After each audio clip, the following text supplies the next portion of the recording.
Thanks for joining us for our Dyn 365 Pros Coffee with the Pros. This is an admin or power user focused session intended to explore some expanded functionality of Dynamics 365. My name is Erin Karakiewicz. I'm a team member here at Dyn 365 Pros. We're Silver Microsoft Dynamics 365 partners, have been working with Dynamics since the original version. Today's topic specifically is going to be getting started with Power BI. This is a really robust tool, and we want to first delve in with some information about just making the connection and a really simple, straightforward report to get us started. So first, let's take a look at actually making the connection between Power BI and Dynamics 365. It's a really simple and straightforward process. We'll be working with the Power BI desktop solution, and the reason that we'll be doing that is because we need to be doing some advanced data manipulation, and this is where you'll need to access that. You can create and export your files and work with the information separately after the fact, but to originally create this, we're going to use Power BI Desktop. You can see that getting started, we are in the customizations area of Dynamics 365. In the customizations area, there's the developer resources link. And here under the instance web API, this is what we will want to be copying and taking this over to Power BI Desktop. So here we are in Power BI Desktop. If you haven't seen this before, you can download it directly from the Power BI website, as well as sign up for your free license to get started. In our Getting Data area, we're pointing ourselves to an OData feed. So we can just paste in this URL that we retrieved from the customizations area.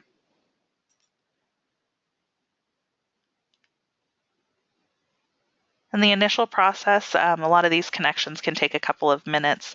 Things speed up as you start using it. I'm already logged in as my user linked to Power BI as well as our instance.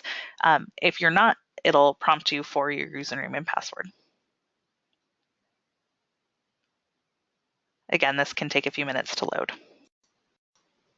So you can see now we've retrieved all of our tables from our instance. If you were just scroll down, you'll see, of course, every single table, a ton of information here. For this demonstration, we're going to work with our opportunity table. You can save yourself some work and scrolling just by typing in what you're looking for up here. You'll see also that we have, of course, opportunities, our opportunity close table, but we're going to start just with these opportunities. When this table has loaded, you'll see that there's a preview over here. If I were to scroll through, you're going to see that we've got a ton of columns. Every single related table as well as field will show up here. So I want to get started by editing this so I'm not working with every single bit of this data to start. So when I clicked Edit, it'll bring up my query editor. And this will take a minute again to load everything here.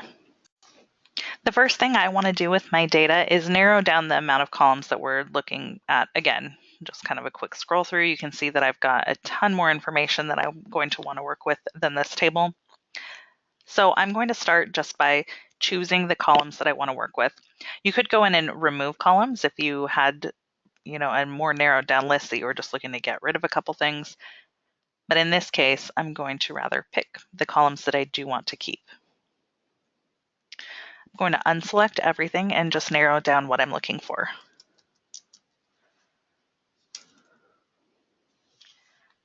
So actual close date information, I'm going to pick some other fields here. So now I have my query narrowed down. I'm picking my value, close date, the step name, my probability, an estimated close date, estimated value, the name, owning user, and parent account ID. So what we'll see now is we've got these two related tables. The owning user is just linking to a record, not particularly helpful for creating a report or whatever we're going to be using this for. So what I'll do here is expand this table, and it'll pull up the option right away for me to select the columns that I want. So for the user, I just want to take a look at their full name and add that in. So now taking a look at that, you'll see it maintains the original table name, owning user, and then pulls in the full name. I'm going to do the same thing with parent account ID, and you would do this with any table that you may need. So we'll just pick the name here of that account and let the query pull in that information as well. So now we've got that as well, replacing the table with what I actually need when I'm looking at data. So the next thing that I want to do to make this valuable to me is rename this. Actual value just isn't particularly aesthetically pleasing when I'm providing this report to other users. So I right-clicked right here, and then if you pick rename,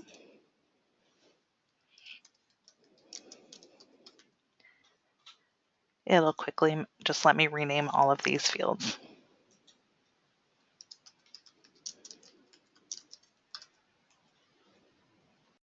So if you're following along, I took care of these pretty quickly here, but you can see now I've renamed these as is helpful for all of us. So something helpful to point out here is that on the right, Power BI is kind of following along and reminding us of the steps that we've taken. So we picked our source, we worked through our navigation, we removed columns that we didn't need. I expanded these two tables and I renamed some columns.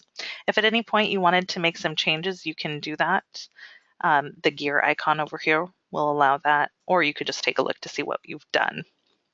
Now, if I made changes here to any step previous to getting to our last step, because this is sequential to what we have done, you would get a warning indicating that it could affect other items that have happened down here.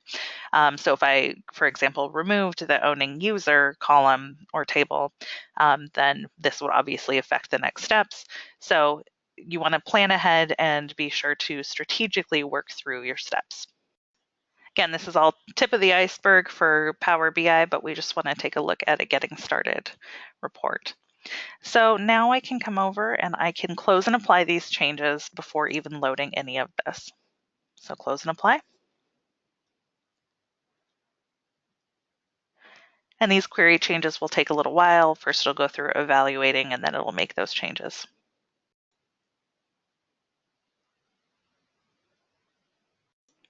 So now we're back to working with Power BI outside of our query. So we've picked our fields, we've made the adjustments that we needed to our actual query. So you'll see our fields now have been renamed, what we would want to see, what's valuable for us. So the first thing that we'll walk through is just creating a couple of different visualizations. So first, let's work with the tile. I am going to pull over an account just to grab this into a table. So you can see that I've got my account name. I'd like my opportunity in here. By default, Power BI will try to figure out what type of information or visualization you're putting together. So without us having to make too many changes or do much work, it's just going to grab the information that I'm looking for and say that this looks like, based on the information I'm pulling in, we're just creating a table here, which is correct for this purpose. So we've got this started here as a table. Now you'll see these visualizations over here in our menu as well, that there are a ton of different things listed here. This is one of the great benefits of Power BI, especially when working with Dynamics 365, because we do have limitations on the chart and report types that we can build in Dynamics, but Power BI gives us a lot more options. So getting started, I went ahead and just added this in as a table. Now let's also take a look at a pipeline, just like we would typically be using in our instance of Dynamics 365. So I grabbed pipeline face, and I'm going to pull in my estimated value. And first we can see that this created it as a table, but over here is my funnel option. And I changed that and it has created a funnel for us, which is great. However, there are a couple different things that I happen to know. One is the status of this is missing. So since we're missing status, I'd like to point out a gotcha here. Power BI is currently not using the actual labels of an option set to work with. What you do get displayed is the actual value rather than the label. So we'd be working with just numbers if the status happens to be open. What you will actually see is the number 1, 2, or 3 corresponding to whatever your pick list options are. So it is nice to know that there are some tools to help us get around this, and we'll cover those in the future, but something that is helpful is if you can kind of think through your data without having to make a ton of adjustments to your fields or how you're looking at things in Power BI. So a little cheat that I like to use on a funnel is to say that we know that we wouldn't have an actual close date if I was working with open opportunities. So I can pull that through, and on my visual level filters, I can say that the actual close date is blank, and it would make these adjustments. So now you can see that we've made our modifications to our funnel, and that's been updated. So there is a very quick and concise look at creating some visualizations in Power BI. A couple things that we'll start getting into, things like you have a slicer over here, a ton of different chart options, of course, different relationships with different opportunity types, as well as pulling in accounts and other tables for Power BI. Our next little session is going to take a look at making modifications to these as well. You see that our dollar amounts aren't there. We'll get into more in-depth formatting as well as publishing these to other users. One last thing that we'll point out, of course, you want to save this file anytime you've made updates or changes. So I'm saving this locally for now. And then you can at any time make a refresh to your table by clicking up here. Again, the more data that you have, the longer things like this are going to take. So make changes, work with your actual visualizations and your reports, and then go ahead and make a refresh while you're taking a look at things. So thanks again for your time and taking a look at getting started with Power BI with us. If you have any questions or want in-depth details on working with Power BI, please feel free to reach out to us at any time. Thank you.